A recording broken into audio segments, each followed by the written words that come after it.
열역학 할게요.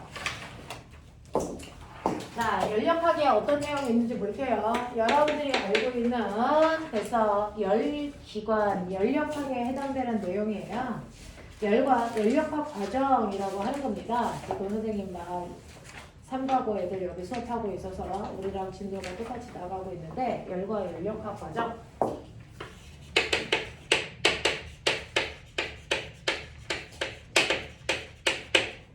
자, 그러면 이 중에서 우리가 첫 번째 알아야 되는 건 열이 뭐야? 이거 알아야 돼요. 열. 그죠? 우리가 얘기하는 열은요, 원래 말은 열 에너지예요. 열 에너지를 열이라고 여러분들이 얘기하시는 거예요. 됐어. 자, 일단은 여러분들이 중학교 2학년 과정에서 열을 배우고 왔다. 인정을 하든 안 하든 배웠다. 됐어. 네. 자, 그러면 열이 뭐야? 라고 하면 일상에서 우리가 얘기하는 열이라고 하는 건 여러분들이 물체를 만졌을 때 아 차가워 라고 얘기하는 어떤 물체에 차고 뜨거운 뭘 얘기하니? 정도를 얘기해. 얼마나 차? 얼마나 뜨거워? 차고 뜨거운 정도를 우리가 열이라고 하겠다는 거죠. 됐어? 자, 그러면 이러한 차고 뜨거운 정도는 사람들이 이렇게 만져놓고요. 자기의 주관적인 표현을 한다면 칠판을 만졌을 때 아 시원해 라고 하는 사람도 있고 아 차가워 라고 하는 사람도 있단 말이죠. 똑같은 열이지만. 자, 그래서 얘네들을 주관적으로 표현하면 누가 더 얼마나 찬지를 비교할 수 없어서 객관적으로 숫자를 표현하죠. 숫자로. 자, 이 차고 뜨거운 정도로 숫자로 표현한 걸 우리 뭐라고 했다? 이걸 온도라고 한다. 이거죠. 그렇죠? 그럼 우리가 실제로 지구상에서 사용하는 온도 체계에는 몇 가지가 있습니까? 3가지가 있습니다. 온도 체계에는. 그 중에서 우리나라 사람들이 사용하는 섭씨 온도는 스몰 t라고 하는 걸로 표현을 하고 단위는 도시를 사용해서 나타냅니다. 그렇죠? 그런가 하면 미국 놈들이 쓰는 화씨 온도도 있어요. 화씨 온도는 우리가 F라고 쓰고 단위를 도했고 이렇게 쓴단 말이에요. 그 다음에 과학 시간에 쓰는 절대 온도라고 하는 온도도 존재합니다. 절대 온도는 라지티로 쓰고 단위는 켈빈이라고 했습니다. 과학자 이름 켈빈 이렇게 읽는단 말이죠. 그러면 이러한 온도 체계는 처음부터 있었던 게 아니고 과학자들이 만들어낸 건데 이걸 어떻게 만들었어? 라고 하면 온도 체계를 만든 기준이라는 게 있겠죠. 그 중에서 섭씨 온도와 화씨 온도는요. 물의 상태 변화를 기준으로 만들었어요. 물의 상태 변화를 기준으로 만들어서 물의 온도를 높이면 물이 끓기 시작합니다. 또는 물을 온도를 낮추면 물이 얼기 시작하겠죠.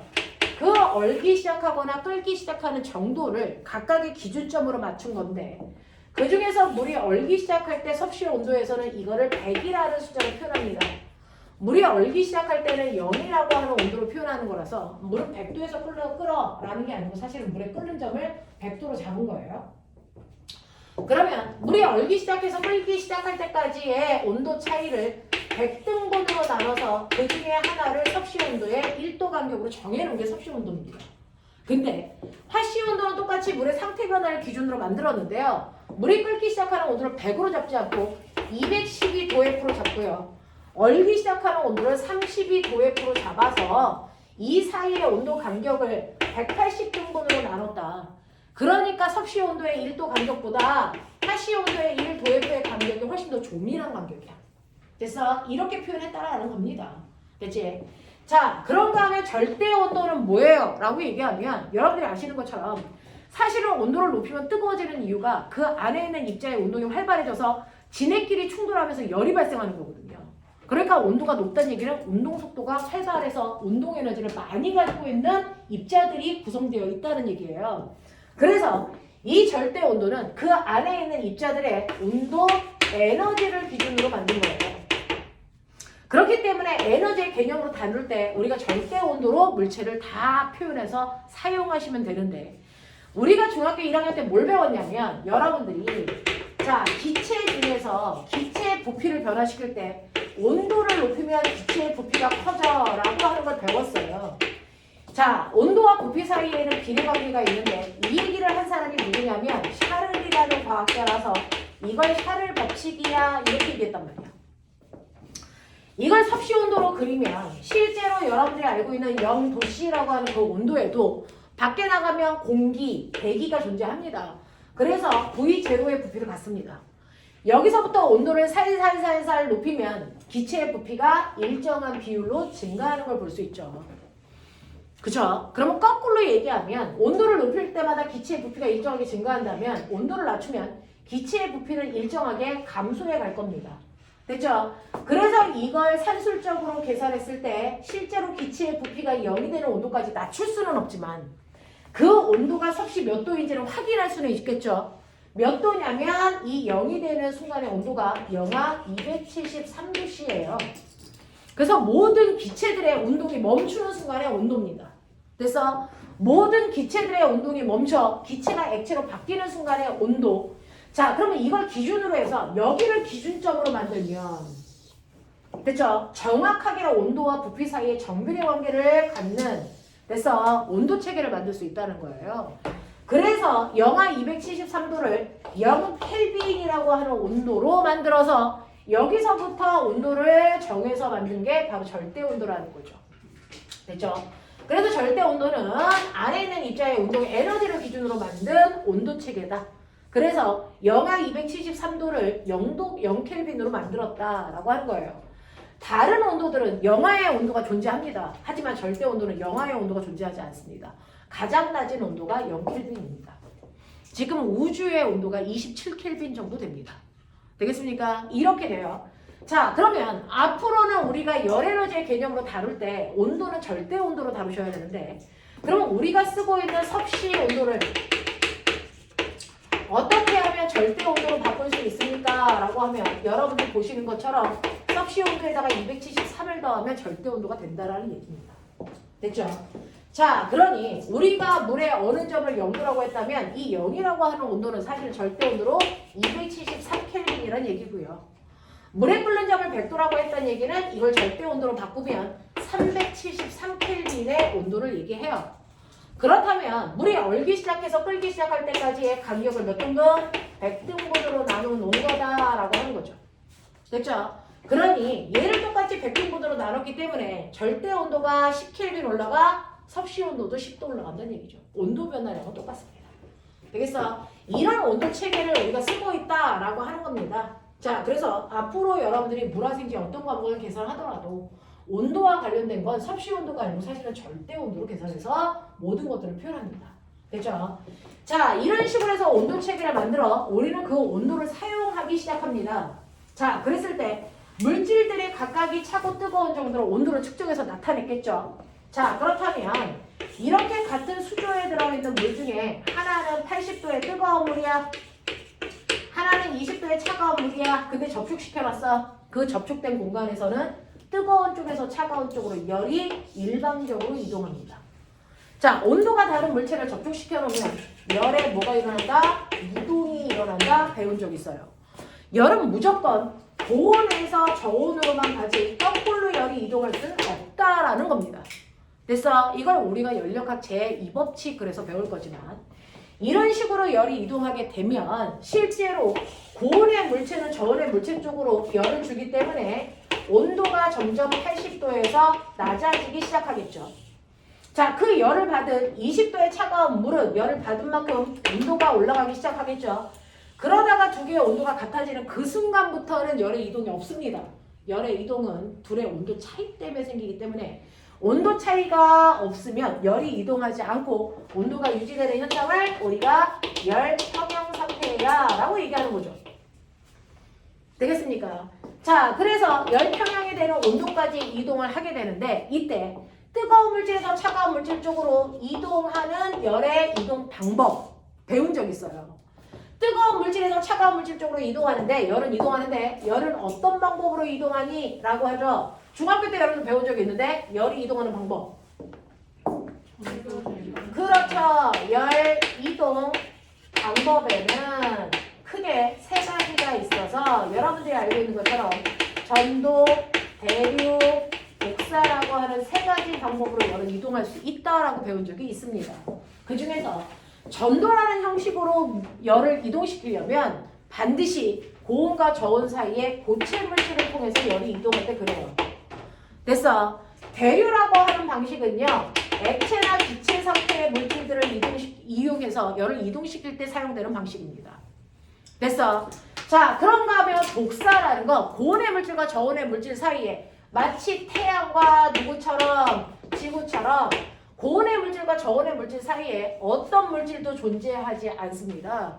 이렇게 어떤 물질도 존재하지 않을 때 열이 직접 이동하는 형태를 우리가 복사라고 부르는 거죠. 되겠습니까? 그래서 태양에서 지구까지 열이 직접 오네. 복사의 형태로 오네. 그래서 이 에너지를 우리가 태양 복사 에너지라고 여러분들이 부르고 계세요. 됐죠? 열의 이동 형태를 얘기하는 겁니다. 그 중에서 전도라는 걸 설명을 하면 알코올 램프가 이렇게 있을 때 철이라고 하는 막대기 안에는 철이라는 원자들이 두글두글 있겠죠. 그 중에서 A라는 입자에 열을 가하면 얘가 열을 받습니다. 열을 받는 만큼 운동 속도가 활발해져요. 됐죠? 그럼 이렇게 움직이던 아이가 이렇게 움직이니까 옆에 있는 입자들과 충돌을 하겠죠. 더 세게. 그러면서 그 충돌에 의해서 열 에너지의 형태로 전달시켜 주는 거죠. 그러면 얘가 활발해지면 얘가 충돌하면서 그 옆으로 전달. 됐어. 그래서 입자의 충돌에 의해서 열을 전달해서 이동시키는 걸 우리는 전도라고 한다.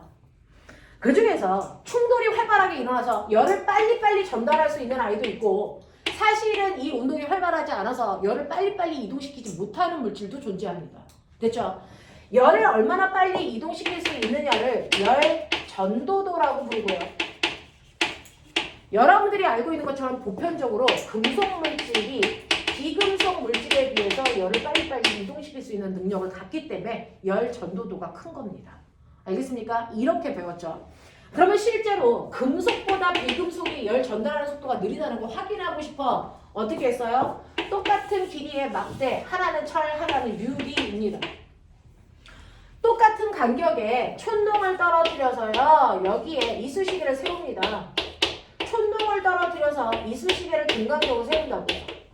그러면 똑같은 열원장치로 열을 받았기 때문에 열이 전달될 텐데 열이 이동하는 속도에 따라서 촌농이 열받으니까 녹을 겁니다. 그러면 이쑤시개가 떨어지겠죠. 그 떨어지는 속도가 물질마다 다 달라요. 이게 물질의 특성입니다. 알겠습니까? 이렇게 된다라고 하는 거 기억해 두시면 되고 대류라고 하는 건 액체나 기체 상태인 쉽게 이동할 수 있는 유체를 통해서 열이 이동하는 방법인데요. 실제로 이렇게 냄비가 있잖아요. 거기에 물을 집어넣고 한쪽만 가열한다고 생각해 볼게요. 그러면 한쪽만 가열하면 여기만 물이 뜨거울까? 절대 그렇지 않다는 거죠. 됐죠? 여기를 내가 가열하면 여기에 있는 입자들이 열을 받으니까 됐죠? 그 입자들의 운동이 활발해지면서 얘 입자와 입자 사이의 거리가 뭐해지니? 입자와 입자 사이의 거리가 뭐해지니? 멀어져요. 운동이 활발해지니까. 그래서 입자들이 이렇게 퍼져나가면서 입자와 입자 사이에 거리가 멀어지면서 입자들이 차지하는 공간이 넓어지겠죠. 그러면 우리가 중학교 때 배운 게 뭐가 있냐면 밀도는 부피분의 질량이에요. 입자들의 개수는 그대로 일정하게 유지되니까 질량은 일정한데 입자와 입자 사이의 거리가 멀어져 부피가 커집니다. 이렇게 부피가 커지면 밀도가 작아지는 효과가 생기겠죠. 가벼워진다고요. 그러면 어떻게 됩니까? 열받은 아이들은 가벼우니까 위로 올라가겠죠? 그러면 차가운 애들은 무거우니까 상대적으로 내려와 다시 이 자리에 차가운 물질이 채워지겠죠. 됐어? 그러면서 물이 순환하면서 전체적으로 뜨거워지는 걸 우리가 대류가 일어나요 라고 배운 거죠. 됐죠? 그래서 전도와 대류의 차이는 뭐냐면 열을 받은 입자가 직접 이동한다. 됐어? 열을 받은 입자가 열을 가지고 직접 이동하는 형태가 대류고요. 됐어? 얘는 열을 입자들이 전달해 주는 거고요. 얘는 열 자체가 이동하는 형태다. 그러니 이렇게 내가 추워서 난로를 피우면 난로 앞에 주전자를 이렇게 올려놓고 물을 끓이고요. 그 앞에 내가 추우니까 이렇게 서 있겠죠. 맨 처음에 여러분들 난로 앞에 가면 앞부분은 뜨거운데 뒷부분은 차가우니까 내 스스로가 몸을 이렇게 뒤집어서 익히죠. 됐죠? 그러면 내 앞으로 열이 이렇게 오는 형태는 뭡니까? 이건 뭡니까? 복사예요. 복사의 형태로 열이 오고 있고요. 따뜻한 물 마시려고 주전자 뚜껑을 만졌어요. 그랬더니 아 뜨거! 뭡니까? 전도입니다. 주전자 뚜껑이 고체니까. 그리고 그 안에 있는 물이 보글보글 끓고 있어요. 여기서 뭐가 일어나고 있어요? 대류. 그리고 교실 전체가 시간이 지나면 훈훈해지겠죠? 이건 뭡니까? 공기의 대류예요. 됐죠? 이런 식으로 한 공간 안에 열이 이동하는 방식은 여러 가지 형태가 복합적으로 일어난다. 이런 식으로 열은 이동하게 됩니다. 됐죠? 그래서 열이 이동하는데 열은 반드시 고온의 물질에서 저온의 물질 쪽으로 이동하기 때문에 고온의 물질의 온도는 낮아져야 되고요. 저온의 물질의 온도는 높아져 열 평형이 되면 더 이상 열이 이동하지 않는데 내가 궁금한 게 뭐냐면 그러면 선생님 온도가 낮아지는 것까지는 이해해요. 온도가 높아지는 것도 이해해요. 근데 이게 왜 직선이 아니고 곡선이에요? 이거 이렇게 그리면 안 돼요? 이게 고대 구술 면접 문제예요. 됐어? 네. 실제로 시간이 지나면 온도 변화를 그린 건데 X축이 뭘 것 같아요? 시간입니다. Y축이 온도입니다. 자, 그렇다면 일정한 시간 간격으로 잘라볼게요. 등 간격. 됐죠? 네. 그래서 1분 단위로 자른다고 생각해 보세요. 일정한 시간 간격으로 이렇게 자른다고요. 일정한 시간 간격으로 여러분들이 이렇게 자르시면 어떤 일이 발생하냐면 처음에는요. 이 고온의 물체의 온도가 이만큼 떨어질 정도로 1분 동안 열이 이만큼 이동했다는 얘기예요. 근데 열평형에 다가오는 나중에 보면 같은 1분 동안이지만 열이 이동한 양이 요만큼의 온도 차이를 만들 정도로밖에 이동 안 했다는 겁니다. 시간이 지나면 지날수록 이동하는 열의 양이 줄어듭니다. 자, 그럼 꼬맹아, 열을 이동시키는 원동력은 뭘까요? 온도차. 맞아요. 두 물체의 온도 차예요. 됐죠? 처음에는 두 물체 사이의 온도 차이가 크니까 그 힘에 의해서 열을 왁 하고 민 거예요. 근데 시간이 지날수록 두 물체의 온도 차이가 적어지니까 같은 시간 동안에 밀리는 열의 양이 줄어들어서 온도 변화가 적다. 그리고 나서 나중에 온도 차이가 없으면 더 이상 열이 밀리지 않아서 이동하지 않는다. 이 얘기입니다. 알겠습니까? 그래서 열은요. 같은 시간 동안에 이동한 열의 양이 항상 같은 게 아니고 온도 차이에 의해서 열은 이동하게 된다라고 하는 걸 볼 수 있습니다. 자, 그러면 이때 이동한 열의 양을 뭐라 합니까? 고온의 물체에서 저온의 물질 쪽으로 이동한 열의 양을 뭐라 그랬을까요? 열량이라고 했죠. 그래서 열량이라는 건 그 물질이 열을 얼마만큼 가지고 있냐? 이런 얘기가 아니고요. 얼마만큼의 열이 이동했냐? 이런 얘기란 말이야. 됐어? 그러면 우리가 알고 있는 것처럼 열량이라고 하는 거 자, 이동한 열의 양을 얘기한다.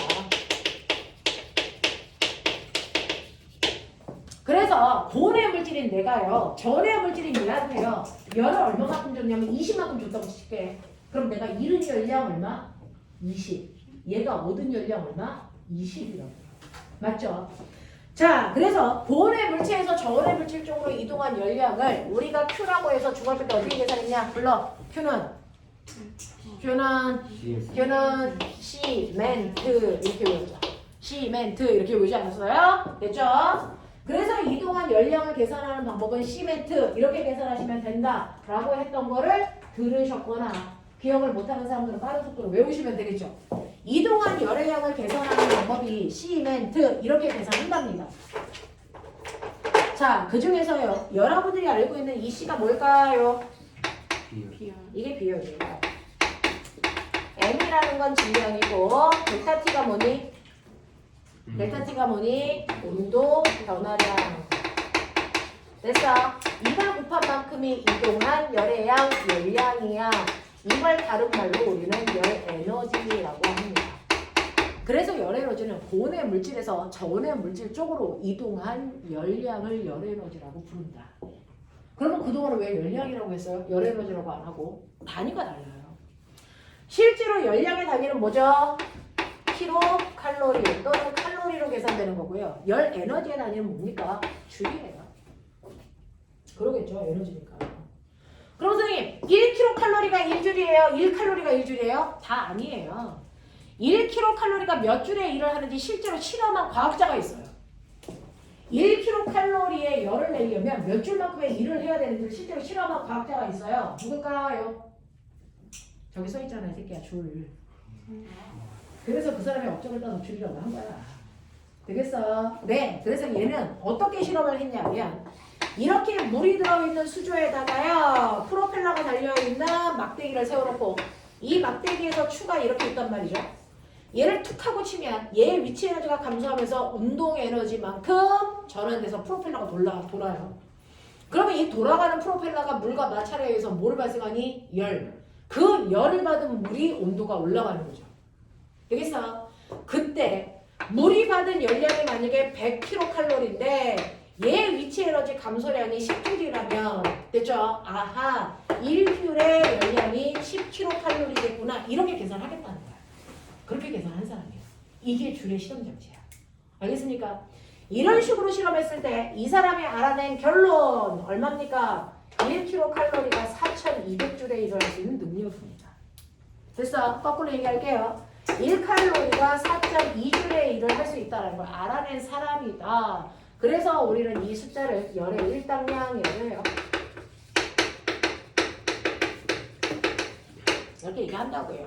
그래서 여러분들이 구한 열량은 킬로칼로리랑 칼로리를 구한 공식이지만 앞으로는 이거를 줄 단위로 바꿔서 열에너지의 개념으로 우리는 사용할 거다. 같은 말이다. 됐습니까? 자, 그러면 그 중에서요. 여러분들이 알고 있는 비열이라고 하는 게 있는데 비열이 뭡니까? 비열이라고 하는 거, 비열은 물질의 특성으로요.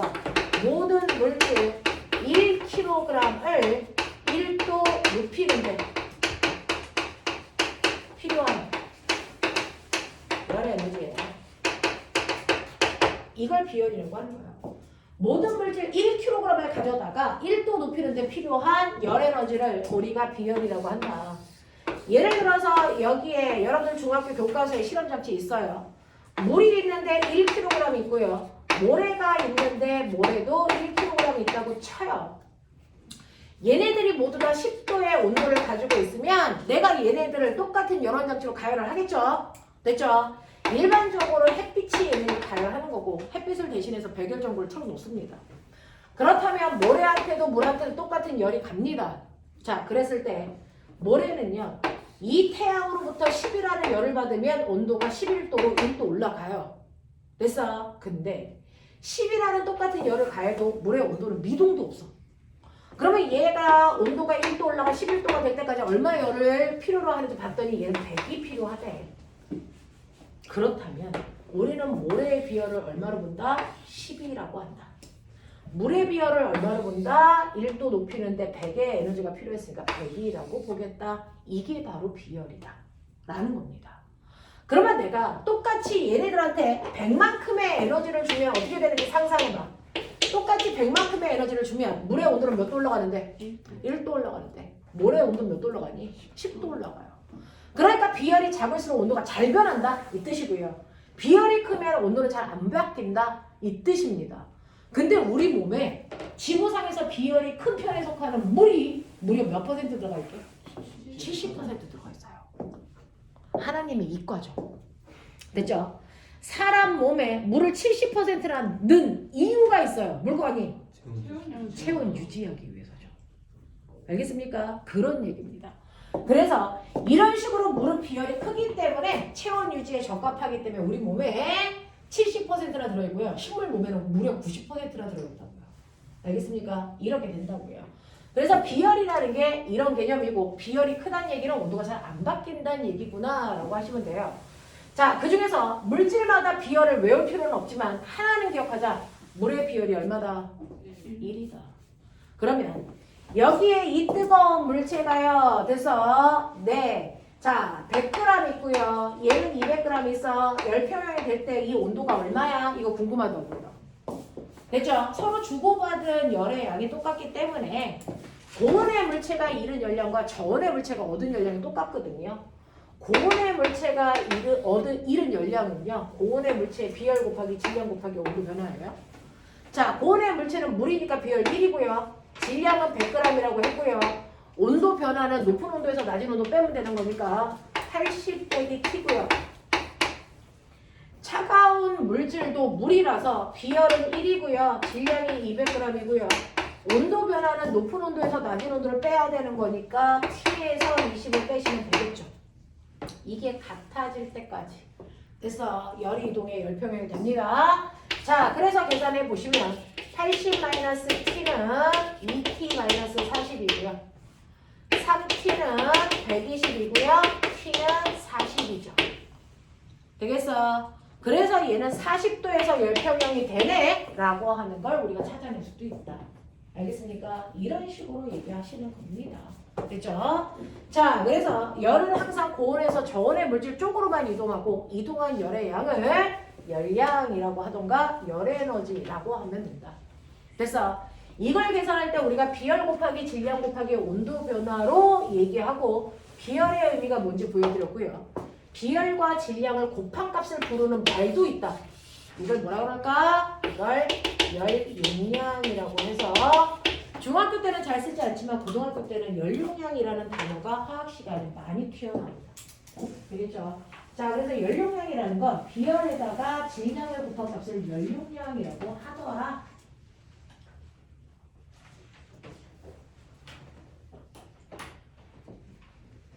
기억해 두시면 되겠죠? 자, 그러면 이런 식으로 열이 이동을 합니다. 자, 열 에너지가 이동을 한다고요. 그러면 차가운 물체들은 열을 받아요. 자, 그럼 뜨거워지겠죠? 그럼 당연히 그 안에 있는 입자의 운동 속도가 뭐해질까요?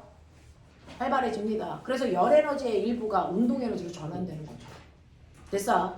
자, 그럼 운동 속도가 활발해진다는 얘기는 입자와 입자 사이의 거리가 멀어진다는 얘기는 열받은 물체들은 입자와 입자 사이의 거리가 멀어지기 때문에 반드시 부피가 뭐 한다는 얘기다? 그렇죠. 그거를 우리는 중학교 때 뭐라고 배웠냐면 열팽창이 일어나 이렇게 배웠어요. 됐어? 그래서 열을 받으면 입자와 입자 사이의 간격이 넓어지기 때문에 길이가 커지는 길이 팽창 또는 부피가 커지는 부피 팽창 뭐 이런 것들이 반드시 일어나야 돼 라는 얘기입니다. 됐죠? 이러한 팽창이 일어날 건데 그 팽창은요 여러분들이 알고 있는 기체 물질도 열팽창을 할 거고 액체도 할 거고 기체도 할 건데 고체도 할 건데 기체 물질의 열팽창 정도가 가장 많이 일어나요. 눈에 보일 정도로. 됐어? 이런 식으로 열팽창이 일어난다는 얘기죠. 그 중에서 여러분들이 알고 있는 기체의 열팽창을 이용해서 만든 도구 열기구 이 새끼들아. 그쵸? 찌그러진 탁구공을 뜨거운 물에 넣었더니 탁구공이 펴지는 거 이게 바로 그 안에 있는 기체들의 열팽창을 이용한 거야. 알겠습니까? 그래서 기체의 열팽창을 이용한 게 열기구 같은 것들이 이걸 이용했구나. 알겠습니까? 네. 그 다음에 액체 열팽창을 이용해서 만든 도구 뭘 것 같아요? 온도계. 액체 온도계. 됐어? 이걸 이용해서 만든 게 액체 온도계예요. 우리나라에서 쓰는 알코올 온도계, 알코올 이만큼 넣어서 겨드랑이에 끼면 온도가 올라가면서 액체의 부피 팽창이 일어나서 얘가 이렇게 올라오겠죠? 그래서 온도를 잰다고요. 되겠어? 액체의 부피 팽창을 이용한 게 액체 온도계예요. 자, 그 다음에 고체의 열팽창을 이용한 거 중학교 교과서에 있더라? 그렇죠. 온도 조절 장치, 바이메탈 이거 있죠. 자, 이렇게 열팽창이 다른 두 개의 금속 A, B를 접촉했다. 내가 한쪽을 가열한다. 근데 됐어. 네. B하고 A 중에서 A의 열팽창이 더 크다. 그렇다면 얘는 뭐한다? 얘는 열팽창이 더 크니까 A가 튀어나오고 B가 이만큼 나왔으면 좋겠지만 이빨 두 개를 맞춰놨기 때문에 얘가 이렇게 앞으로 나올 수가 없어요. 그래서 뭐한다고요? 휜다고요. 됐어? 휘는데 어느 쪽으로 휩니까? 위로 올라갑니까? 아래로 내려갑니까? 열팽창이 더 큰 애가 더 길게 드러나야 되니까 얘가 위로 이렇게 올라갑니다. 이렇게 올라갑니다. 이렇게 되면 같은 길이에서 보면 여기를 이만큼 들어갈 때 얘는 이만큼 들어간 거죠. 됐어? 그래서 훨씬 더 긴 아이가 바깥쪽으로 나오게끔 휩니다. 됐죠? 그랬을 때 이렇게 회로도로 연결하면 맨 처음에는 전선이 여기 연결되어 있다가 얘가 이렇게 위로 뜨니까 전선이랑 분리돼요. 그래서 얘는 전류가 흐르지 않게 돼서 온도 조절할 수 있어요. 뭐 이런 얘기죠.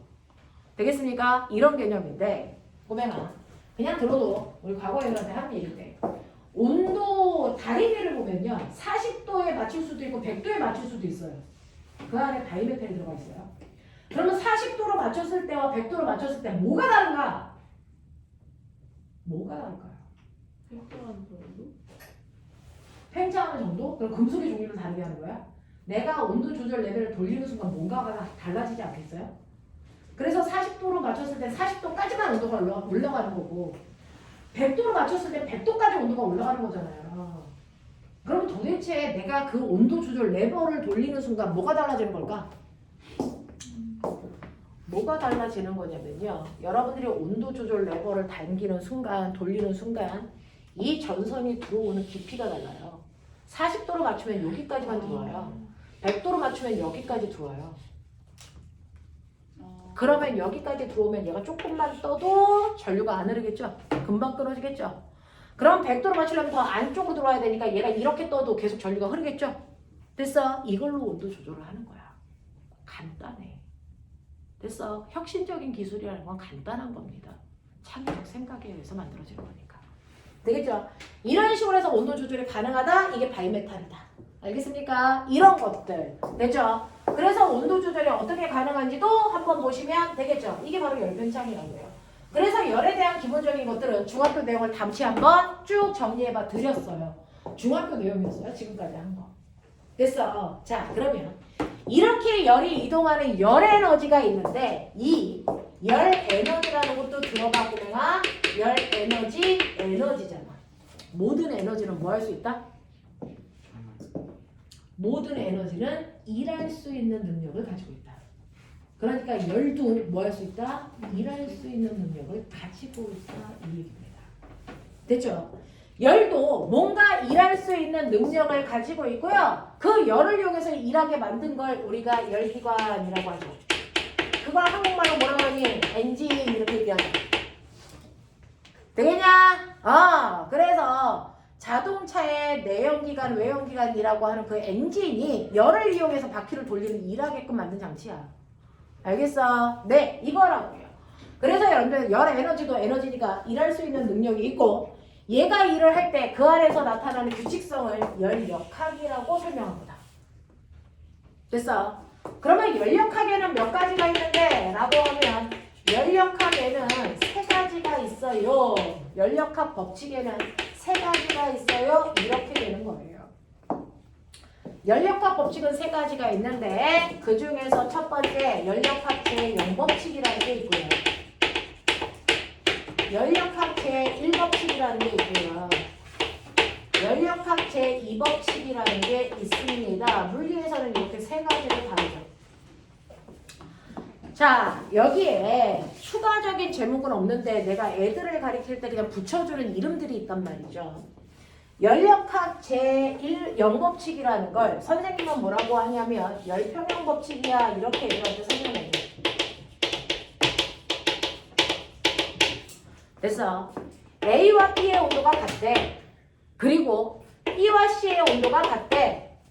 그러면 결론적으로 어떻다는 거야? 어떻다는 거야? A와 C의 온도는 반드시 같아야 돼 라는 게 성립하죠.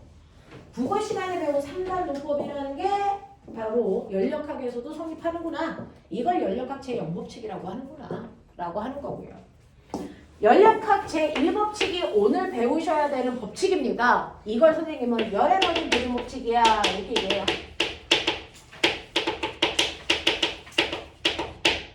입니다. 됐죠?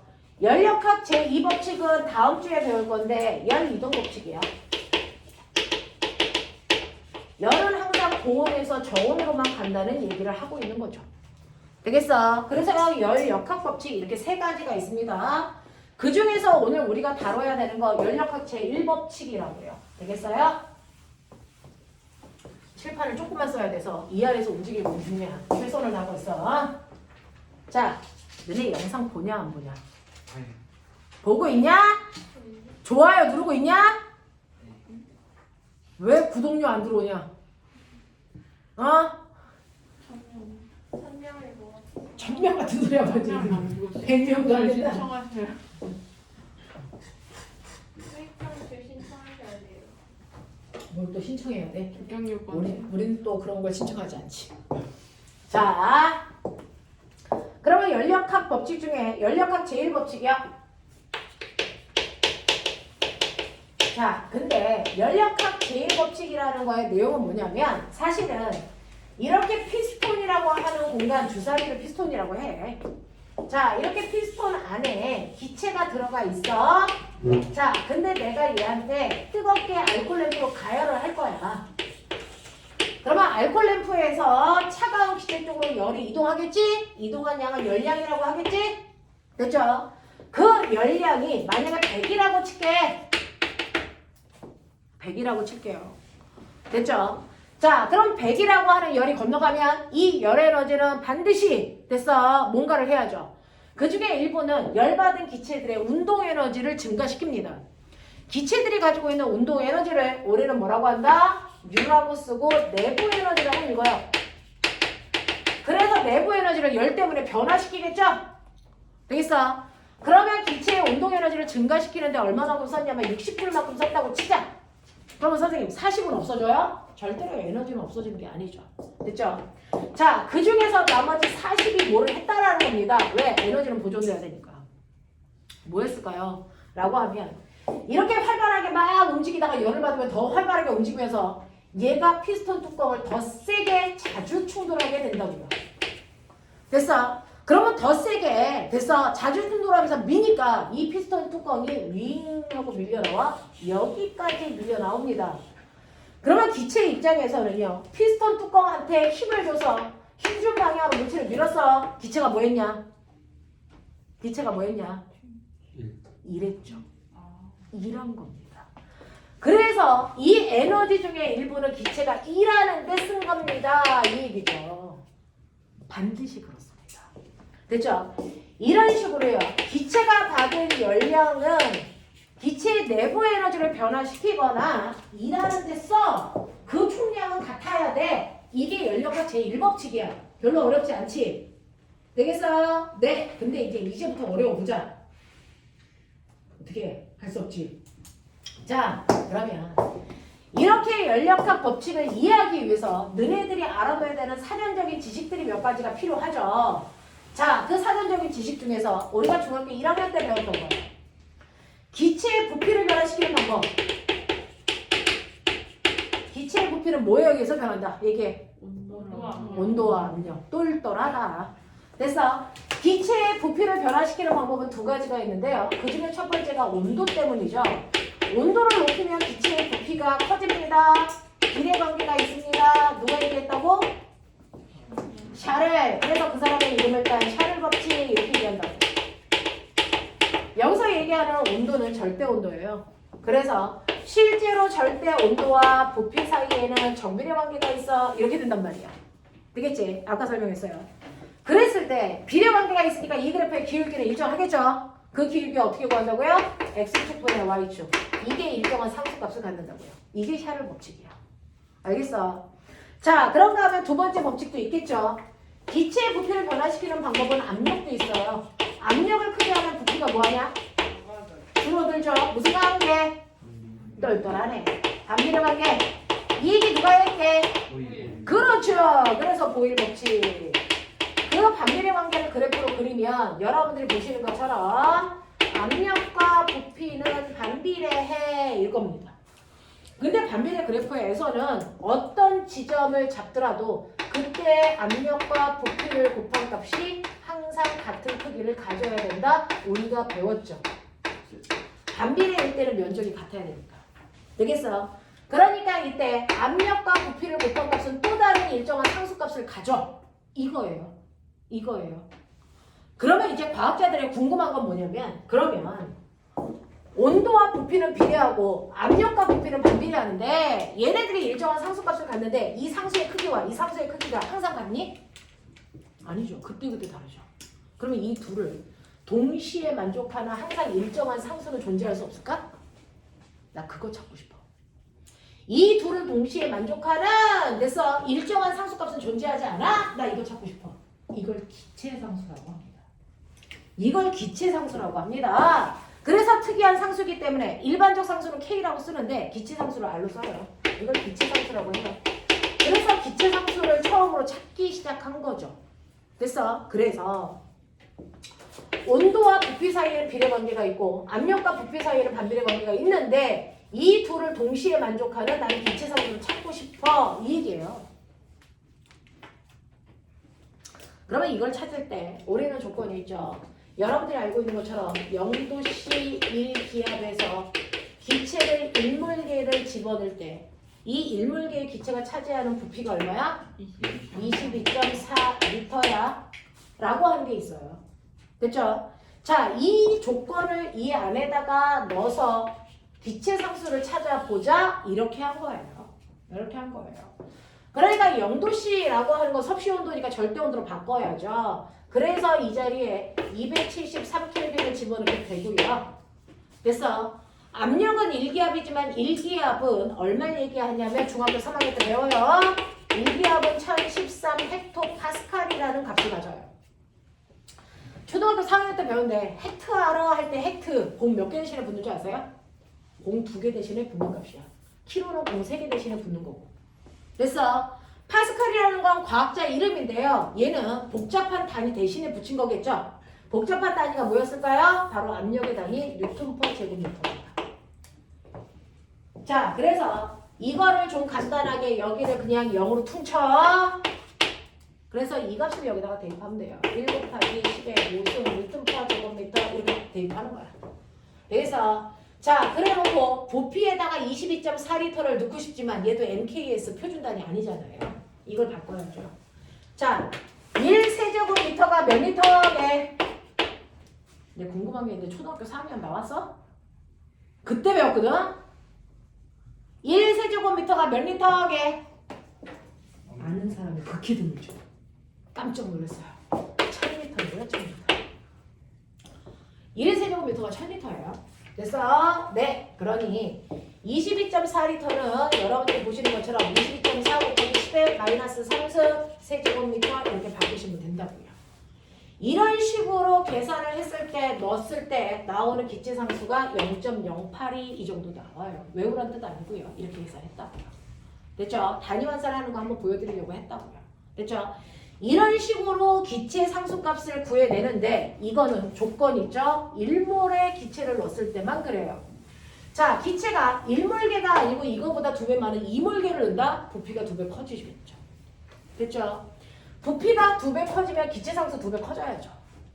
자, 3몰계 집어넣으면 부피가 3배 커집니다. 그럼 기체 상수도 3배 커지겠죠.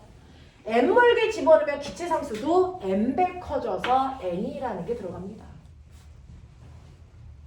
되겠어요.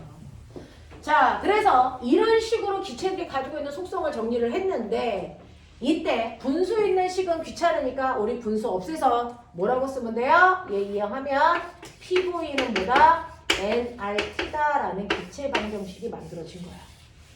그래서 기체 방정식은 보일 법칙, 샤를레 법칙, 그리고 1몰일 때 기체가 차지하는 부피가 일정하다는 아보가드로 법칙, 이거 3개를 조합해서 만든 게 바로 기체 방정식이에요. 됐죠? 압력과 부피를 곱한 값은 입자수에다가 기체 상수에다가 절대 온도를 곱한 값이랑 항상 같아야 돼 라고 하는 게 기체 방정식이에요. 됐죠? 근데 내가 피스톤을 가열을 하게 되면 어떤 일이 발생하는 줄 아세요? 뜨거워지고 차가워지면서 압력도 바뀌고 부피도 바뀌고 절대 온도도 바뀌지만 그 안에 있는 입자수 절대로 안 바뀌죠. 됐죠? 기체 상수도 절대로 바뀌는 게 아니겠죠. 그렇다면 어떤 일이 발생합니까?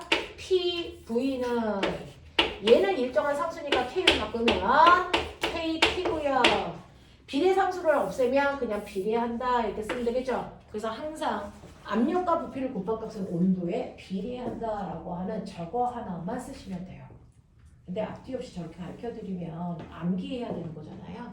그래서 여기까지 유도하는 과정을 보여드렸어요. 됐죠? 압력과 부피를 곱한 값은 절대 온도에 비례하는 값을 갖습니다. 되겠습니까? 여기까지 기억해 두시면 좋겠습니다. 자, 그러면 이걸 가지고 우리가 연력학을 할 건데 나 궁금한 게 있는데요. 1과 에너지는 스칼라니 벡터니? 스칼라예요. 방향이 없어요. 그래서 물리에서는 플러스와 마이너스가 방향을 나타낸다고 했어요. 근데 스칼라 값에서의 플러스와 마이너스는 방향이 아니고 어떤 특정한 행위를 표현하는 기호로 써요. 됐죠? 자, 그 중에서 Q는 델타 U 플러스 W에서요. 열량이라는 걸 계산했을 때 플러스 값이 나올 때도 있고 마이너스 값이 나올 때도 있고 0이라는 값이 나올 때도 있어요. 이건 어떤 행위를 표현하는 기호입니까? 라고 하는 거죠. 실제로 열량을 계산했는데 플러스 20 이렇게 나왔다. 자, 그렇다면 얘는 열을 밖으로부터 흡수하고 있다. 열 흡수하고 있다라는 뜻이야. 마이너스 값이 나왔다. 기체가 가지고 있는 열을 밖으로 버리는 열 방출이 일어난다. 이 뜻이고요. Q 값이 여기 나오면 열이 들어오지도 나가지도 않는 열의 출입이 없는 단열된 상태야 라고 하는 걸 표현하는 숫자다라는 겁니다. 됐죠? 자, 그 다음에 내부 에너지도 스칼라 값입니다. 얘 또한 플러스와 마이너스의 기호를 갖는데 플러스가 뭡니까? 라고 하면 기체가 가지고 있는 내부 에너지인 운동 에너지가 증가했다는 얘기야. 운동 에너지가 증가했다는 얘기는 기체가 뜨거워졌다는 얘기라고요. 무슨 말인지 알죠? 그래서 내부 에너지가 플러스면 아하 얘 온도가 상승했네 이 뜻으로 해석하시면 돼요. 거꾸로 온도가 상승하면 내부 에너지 증가하네 이렇게 쓰시면 된다고요. 됐죠? 마이너스면 기체가 가지고 있는 온도가 하강했다는 얘기고요. 0이 나온다면 기체의 온도 변화가 없다는 얘기입니다. 됐어? 이렇게 해석하시면 돼요.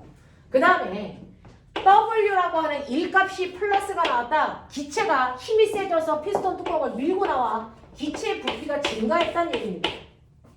됐죠? 그래서 W값이 플러스가 나오면 부피가 증가했구나 이렇게 해석하셔야 돼요. 마이너스 값이 나오면 거꾸로 압축됐구나 기체의 부피가 감소한 거구나 이렇게 해석하시면 돼요. 근데 기체 저 피스톤의 부피의 변화가 없으면 한 일은 0이구나 이렇게 얘기하시면 되겠죠. 되겠죠? 이런 식으로 어떤 행위를 표현하는 값이기 때문에 그 의미를 이 안에 넣고 가시면 좋을 것 같습니다. 자, 그러면 여러분들이 알고 있는 이 피스톤 뚜껑에 뭐 달려 있는지 아세요? 이렇게 해서 기차에 바퀴가 원래 달려 있었어요. 그래서 내가 석탄을 떼면 뜨거워지면서 기체의 부피가 팽창해. 그럼 얘가 밀리면서 바퀴가 돌아요. 그래서 증기기관차가 만들어진 거예요. 이게 내연기관이야. 알겠어? 외연기관이야. 자, 그래서 이러한 옛날에 우리가 썼던 외연기관의 증기기관차가 바퀴가 돌아가는 원리를 설명하는 거예요. 지금부터. 되겠습니까? 그랬을 때 여러분들이 알고 있는 칙칙폭폭 이거의 의미를 설명한다. 됐어? 네, 열은 칙칙폭폭으로 움직인다. 알겠습니까? 네. 그래서 보시면 실제로요 어떤 일이 발생을 하냐면 내가 여기에 있는 기체를 이제 가열을 할 겁니다. 자, 가열을 하는데 이 가열하는 과정을 압력과 부피 그래프로 표현해 드려요. 카르노라는 아저씨가 이렇게 그려서 카르노 순환기관 이렇게 표현하는데 여기에서는 이렇게 점을 4개를 잡을게요. 이런 식으로요. A점, B점, C점, D점, 여기에 부피가 1, 2, 압력이 1기압, 2기압 뭐 이런 느낌인 거죠. 그래서 얘가요 맨 처음에 가열을 시작할 때 A의 상태에서 B 상태로 바뀌었다가 B가 C로 갔다가 C가 D로 갔다가 D가 다시 A로 돌아오는 한 바퀴 순환하는 그래서 과정을 걸칩니다. 이걸 카르노 순환기관이라고 불러요. 됐죠? 그 중에서 A에서 B로 가는 과정에서 B에서 C로 가는 과정에서 C에서 D로 가는 과정에서 D에서 다시 A로 돌아오는 과정에서 얘 Q는요 델타 U 플러스 W가 어떤 변화를 갖추는지 물어보는 게 시험 문제야. 이게 수능 문제라고요. 됐죠? 자, 그러면 이때 어떤 변화가 일어나는지를 여러분들이 보실 때 내부 에너지의 변화량은 온도에 비례하는 값을 갖고요. 온도는 압력과 부피를 곱한 값이랑 비례하고요. 기억나죠? 한 일은 부피 변화에 비례하는 값을 가져요. 이거 머릿속에 넣고 가셔야 돼요. 됐죠? 자, 그러면 내부 에너지가 증가했는지 감소했는지 보려면 각각의 점의 온도를 예측하셔야 됩니다. 그러니 A점, B점, C점, D점의 온도를 보셔야 되는데 온도 값은 여기에 제시가 안 되어 있으니 압력과 부피의 곱으로 우리가 환산하면 된다. 그러려고 이상기체 상태방정식을 알려드린 겁니다. 자, 그중 A는 압력과 부피를 곱한 값이 1입니다. B는 얼마냐면 압력과 부피를 곱한 값이 2라서 A에 비해서 2배 커졌죠. 이 얘기예요. 됐어. 자, 그 다음에 C는 압력과 부피를 곱한 값이 4라서 B에 비해서 또 2배만큼 온도가 상승했어요. 이렇게 보시는 거예요. 됐죠? 자, 그 다음에 D는요. 압력과 부피를 곱한 값이 2라서 얘에 비해서 온도가 2분의 1배 감소했구나로 해결하시면 된다. 이게 다시 A로 돌아가면서 A 값이 1이었잖아요. 다시 온도가 2분의 1배 감소했네. 이렇게 해석하라는 얘기죠.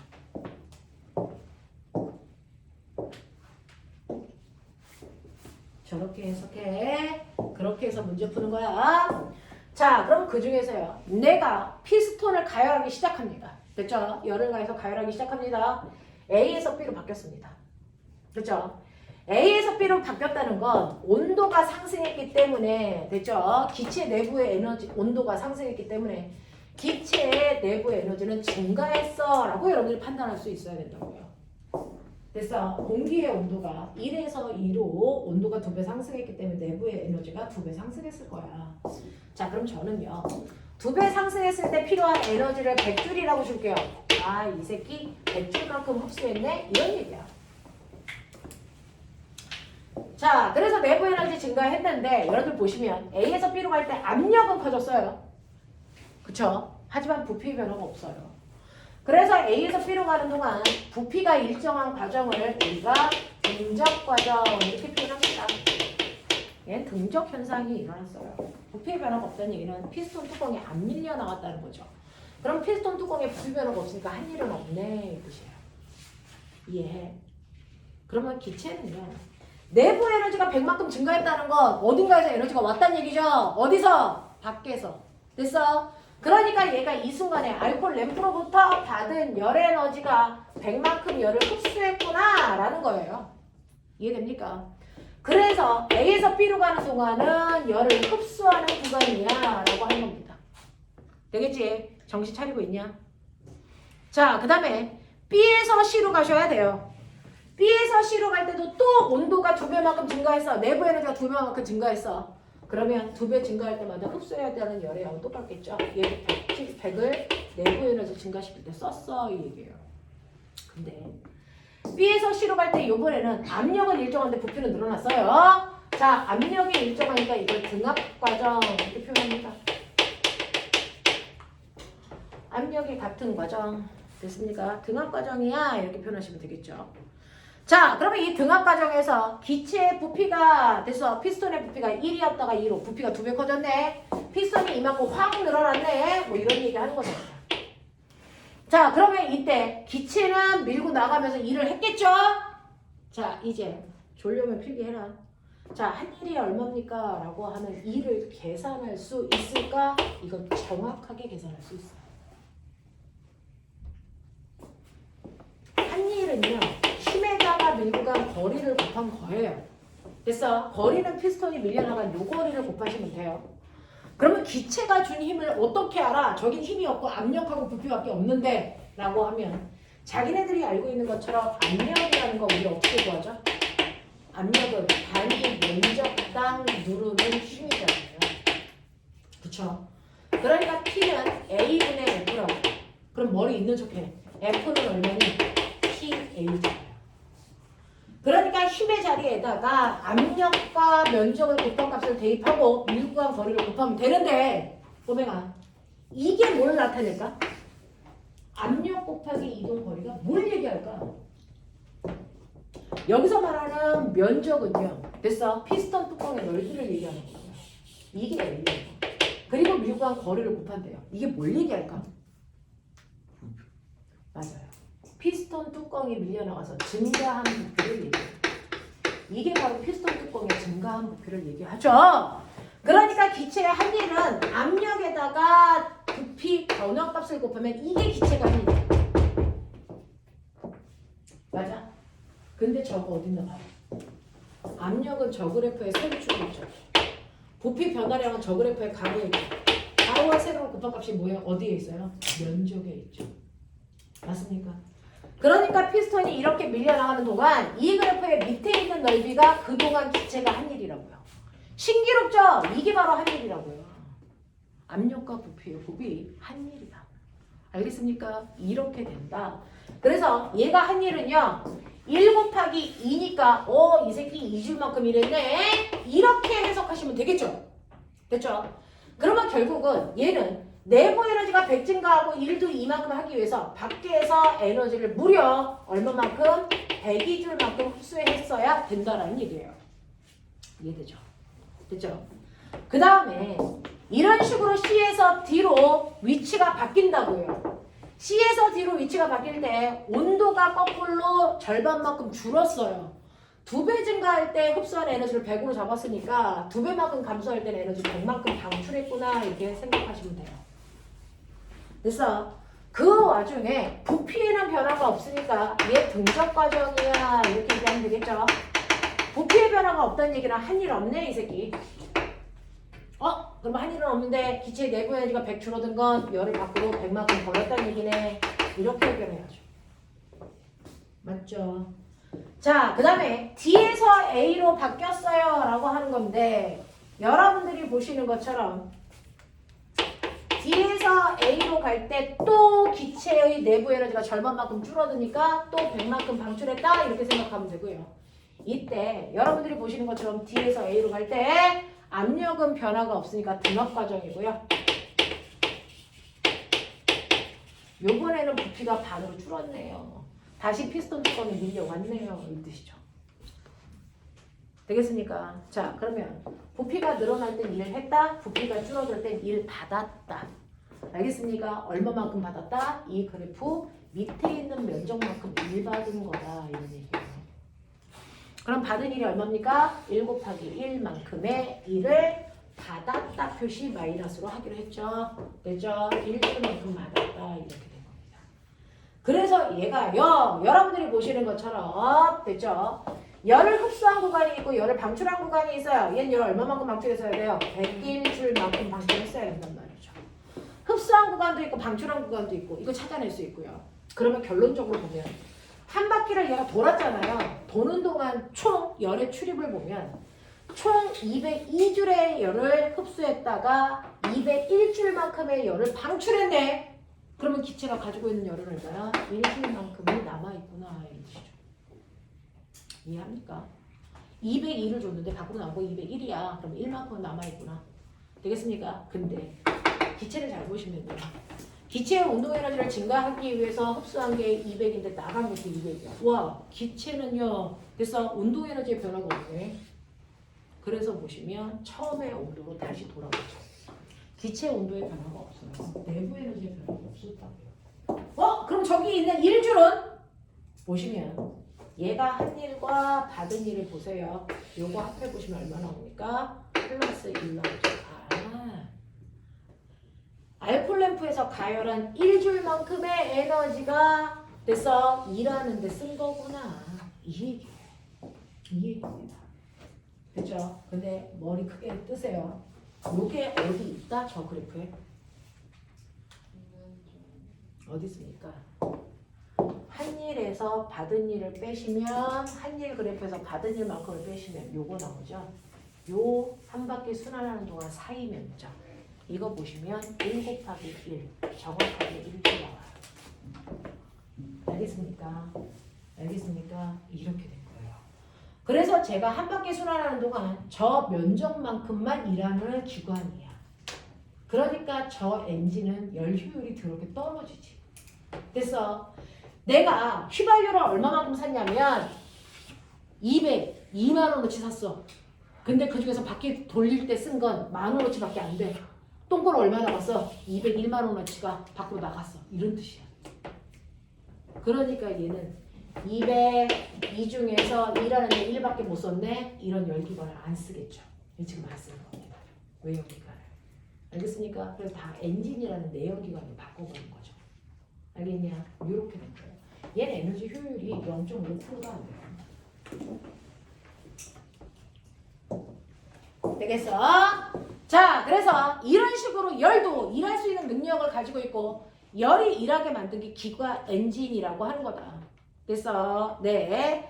그래서 그 엔진이 일하는 과정에서의 열의 출입, 한일의 양과의 관계 이런 것들 보여드린 거야. 어떻게 돼? 하겠어? 뭔가 할 수 있겠어? 오케이? 이런 것들이야. 할 수 있는지 모르겠네. 이 새끼들이 진짜.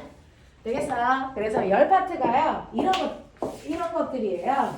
자, 그래서 보시면 그런 얘기들이 블라블라 나와 있어요. 그죠? 이런 식으로 나와 있어서 여러분들이 보시면 연력학 제1법칙이 첫 단원이야. 그것과 관련된 문제들이 124페이지부터요. 오늘 수필에 해당되는 129페이지까지의 내용인데 그 중에서 꼬매가 124페이지에 5번은 풀지만 그래서 의미 없는 문제예요. 되게 복잡하게 만들어서 오히려 의미가 퇴색된 문제니까 얘는 안 하셔도 될 것 같아요. 그래서 그러면서 11번 문제는 한번 고민해서 풀어봐 주시면 좋을 것 같고요. 됐죠? 우리는 5번은 안 하고 11번은 되게 고민해서 문제 풀어보셔야 될 것 같습니다. 됐죠? 자, 그 중에서 우리는 125페이지에 6번 문제 하나 잠깐 볼게요. 6번 문제가 무슨 말인지 읽어봐라.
일정량의 이상기체가 라고 했는데 꼬맹아 여기 읽다 보니까 이상기체 이런 단어가 이제 수두로 뻑적지근하게 나오고요. 화학 시간에도 나와요. 이상기체는 무슨 기체입니까? 가장 이상적인 형태의 기체야. 자, 이상기체는 우리가 알고 있는 실제로 존재하는 기체와는 조금은 달라 이런 얘기다.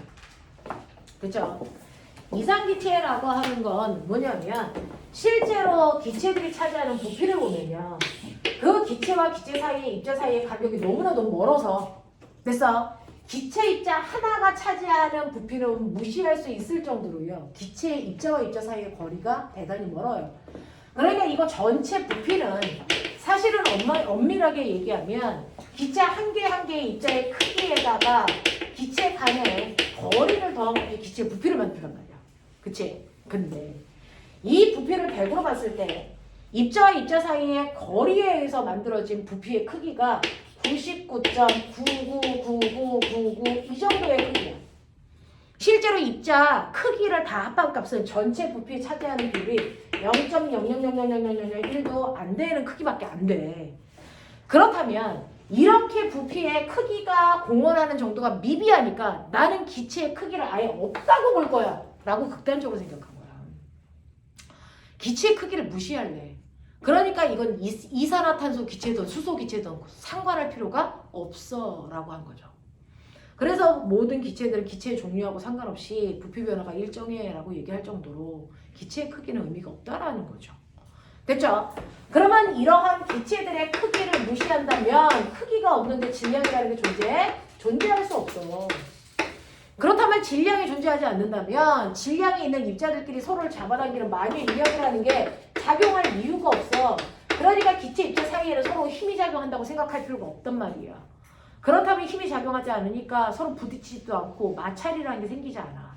그래서 이런 것들을 가정해 놓고 하는 기체들을 우리가 이상기체라고 합니다.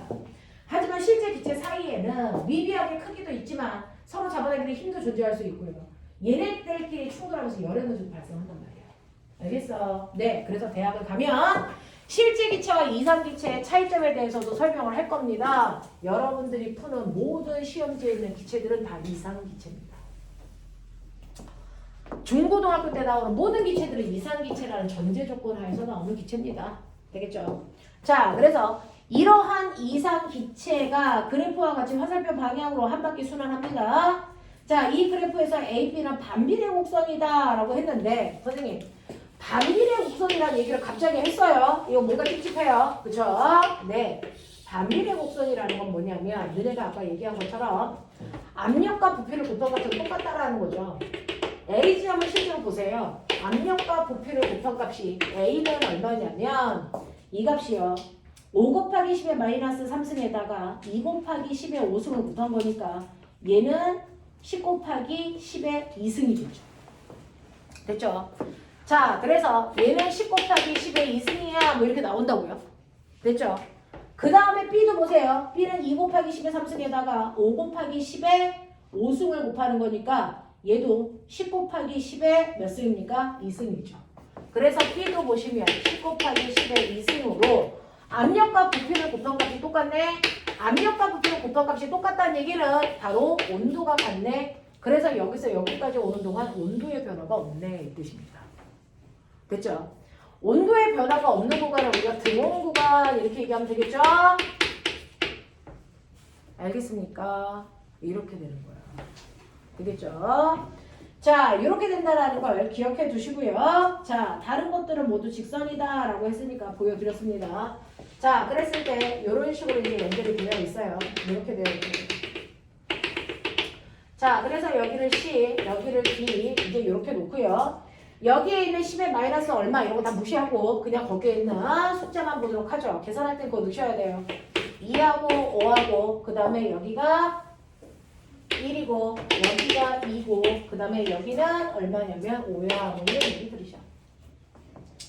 자, 그러면 이 중에서 기체의 온도가 일정한 구간은 당연히 A에서 B로 가는 등원 구간이 기체의 온도가 일정합니다.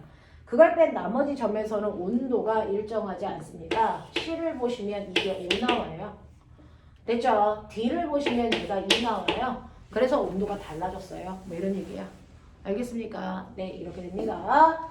자, 그래서 값이 일정한 건 A, B밖에 없으니까 여기가 등원 구간이고요. 두 번째, B에서의 절대 온도가 300켈빈이면 D에서의 절대 온도는 얼마입니까? 라고 했는데 이걸 300켈빈으로 두겠대. 됐죠? 우리는 뒤로 곱하면 10의 2승이니까 이거 안 보시면 B가 여러분들이 보시는 것처럼 B하고 D를 물어봤죠? B를 300으로 두면 D는 얼마야? 라고 하는데 온도가 여기 보시면 5분의 1배로 감소했죠? 그러니까 이거 5분의 1로 감소시키면 되겠죠? 얼마? 60켈빈의 크기네. 이런 것들을 확인했습니다.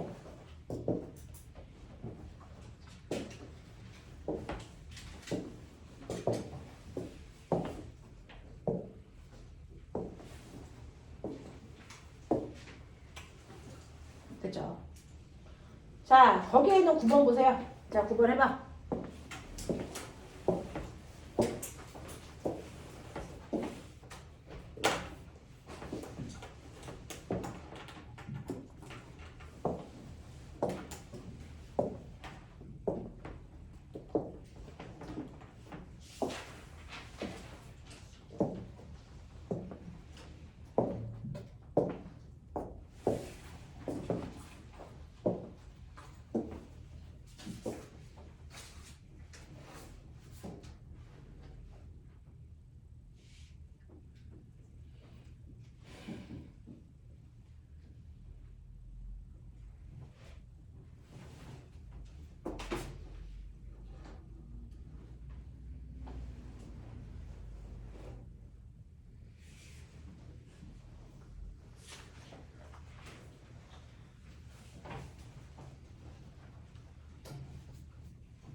자, 보시면요. 여러분들이 보고 있는 것처럼 9번의 경우에 일정량의 이상기체가 압력과 부피가 그래프와 같은 화살표 방향으로 변하고 있습니다. C에서 기체의 평균 운동량의 크기가 얼마인 B에 비해서 몇 배인지를 확인하시고 그리고 한번 순환하는 과정에서 기체의 외부의 한일이 얼마인지 보세요 라고 하는 거예요. 그래서 이 같은 경우에는 여러분들이 그래프를 보시면 한 바퀴 회전하는 동안 한일의 양이 어디다 그랬지? 네, 안에 있는 사이 면적이라고 그러죠. 그래서 그 안에 있는 사이 면적 구하시면 되겠죠. 그래서 그 안에 있는 사이 면적은요.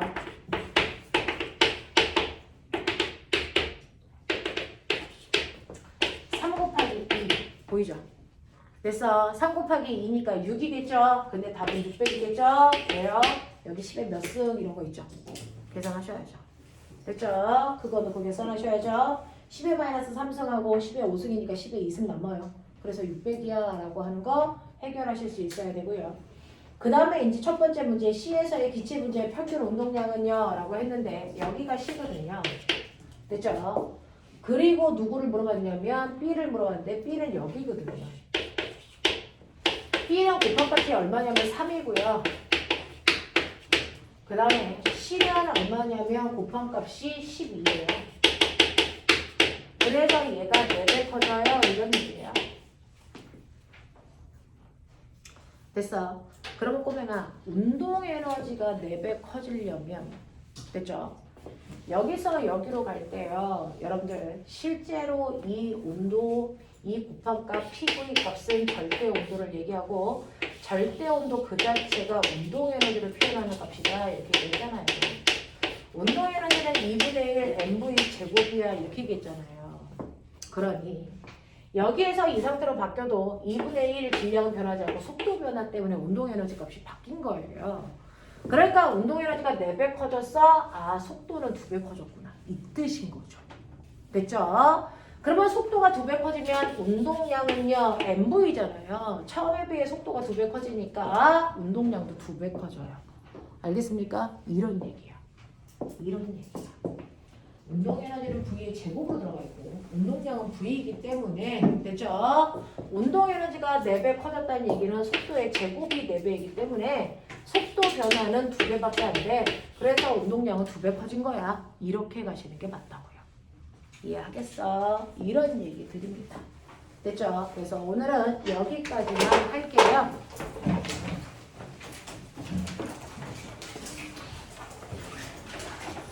집에 가서 129페이지까지 문제 풀어 오십시오. 고생하셨습니다.